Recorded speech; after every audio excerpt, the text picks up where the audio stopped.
हंगेरी में आप अगर अनस्किल्ड जॉब के लिए आ रहे हैं 1400 यूरोज़ प्लस 1 यूरो में आपको मील मिलेगा। देखिए इसमें कोई सच्चाई नहीं है। जहाँ पे भी आप जॉब चेंज करना चाहेंगे उस नई कंपनी से सारे डॉक्यूमेंट चाहिए। अगर आप किसी और शेंगन जोन कंट्री में काम करना चाहते हैं तो आपको बाकायदा उस कंट्री से वर्क परमिट के डॉक्यूमेंट चाहिए। रीयूनिफिकेशन की तौर पे अनस्किल्ड लोगों को पीआर मिलना और आपको हंगेरियन आती है, अब ये भी चेक किया जाएगा। हेलो दोस्तों, मेरा नाम चंद्रशेखर है और आज के इस वीडियो में मैं आपको बहुत ही इंपॉर्टेंट जानकारी या इन्फॉर्मेशन देने वाला हूं जो आपके लिए यूज़फुल होगी अगर आप हंगेरी का वर्क वीज़ा अप्लाई करने वाले हैं या हंगेरी में काम करने के लिए अपना प्रोसेस शुरू कराने वाले हैं किसी भी कंसल्टेंसी कंपनी से। चाहे आप यूएई में हैं, ओमान में हैं, नेपाल में है, इंडिया में है, पाकिस्तान में है, बांग्लादेश में है, ये इन्फॉर्मेशन आपके लिए बहुत यूज़फुल होगी क्योंकि हम बात करेंगे कि हंगेरी में अनस्किल्ड जॉब्स में कितनी सैलरी आपको मिल सकती है। फिर हम ये भी बात करेंगे कि जॉब चेंज करना कब पॉसिबल होगा और कैसे पॉसिबल होगा। फिर हम ये भी बात करेंगे कि क्या आप हंगेरी से किसी और शेंगन जोन कंट्री में मूव कर सकते हैं या नहीं। फिर हम बात करेंगे कि क्या आप अपनी फैमिली को बुला सकते हैं और सबसे लास्ट में हम बात करेंगे हंगेरी में पीआर की। इससे पहले कि हम आगे बढ़े मैं आपसे रिक्वेस्ट करूंगा कि आप हमारे यूट्यूब चैनल को सब्सक्राइब कर लीजिए क्योंकि मेरा पर्पज़ है आपको 100% जेन्युइन इन्फॉर्मेशन देना। तो दोस्तों सबसे पहले हम बात कर लेते हैं हंगेरी में आप अगर अनस्किल्ड जॉब के लिए आ रहे हैं। अनस्किल्ड का मतलब है आप कंस्ट्रक्शन वर्कर हैं, आप जनरल हेल्पर हैं, आप डिलीवरी के काम के लिए आ रहे हैं, तो जो आपको सैलरी मिलेगी इन हैंड में आपको यूरोज़ में बता देता हूँ, वो 500-600 यूरो होती है।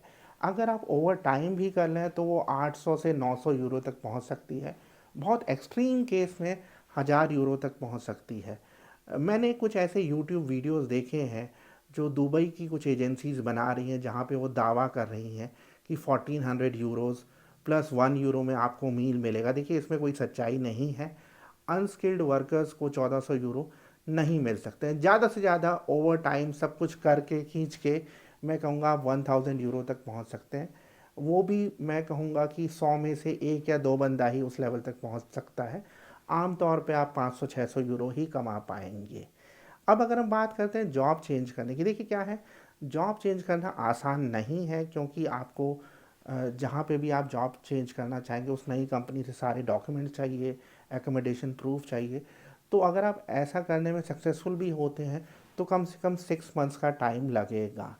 अब अगर हम बात कर लेते हैं कि आप कैसे हंगेरी से किसी और शेंगन जोन कंट्री में माइग्रेट हो सकते हैं। देखिए हंगेरी के टीआरसी के बेसिस पे आप ट्रैवल तो कर सकते हैं, लेकिन अगर आप किसी और शेंगन जोन कंट्री में काम करना चाहते हैं तो आपको बाकायदा उस कंट्री से वर्क परमिट के डॉक्यूमेंट चाहिए और फिर आप हंगेरी में बुडापेस्ट में जो कैपिटल है वहाँ पे जाके उस कंट्री की एम्बेसी से अप्लाई कर सकते हैं। फॉर एग्जांपल हमारे कुछ सब्सक्राइबर्स हैं जिनके लिए हम काम कर रहे हैं, अब वो यहाँ से फ़िनलैंड काम करने के लिए जाना चाहते हैं। जो फ़िनलैंड की एम्बेसी है बुडापेस्ट में, तो वो उसके थ्रू वीज़ा प्रोसेस कर रहे हैं। ऐसी जर्मनी का काम जर्मनी की एम्बेसी से होगा। अब अगर हम बात करते हैं फैमिली रीयूनिफिकेशन की, देखिए अनस्किल्ड वर्कर्स अब फैमिली को नहीं बुला सकते हैं, नए इमिग्रेशन के अनुसार ऐसा पॉसिबल नहीं है। अब अगर हम बात करते हैं पीआर की, देखिए हंगेरी में दो तरीके का पीआर होता है। नेशनल पीआर जिसके लिए आप एलिजिबल होते हैं 3 साल के बाद, और फिर दूसरा होता है ईसी पीआर या ईयू पीआर जिसके लिए आप एलिजिबल होते हैं 5 साल के बाद। मेरा ऐसा ओपिनियन है और मैंने ऐसा ऑब्ज़र्व किया है, आम तौर पे अनस्किल्ड लोगों को पीआर मिलना बहुत मुश्किल होता है क्योंकि सर्टेन इनकम रिक्वायरमेंट भी है, वो स्पेसिफाई नहीं किया गया है। लेकिन उसके लिए ज़रूरी है कि आपकी इनकम बहुत अच्छी हो, आपकी एजुकेशन भी देखी जाती है, आपका पुलिस रिकॉर्ड, और आपको हंगेरियन आती है, अब ये भी चेक किया जाएगा। तो पीआर इतना आसान नहीं है।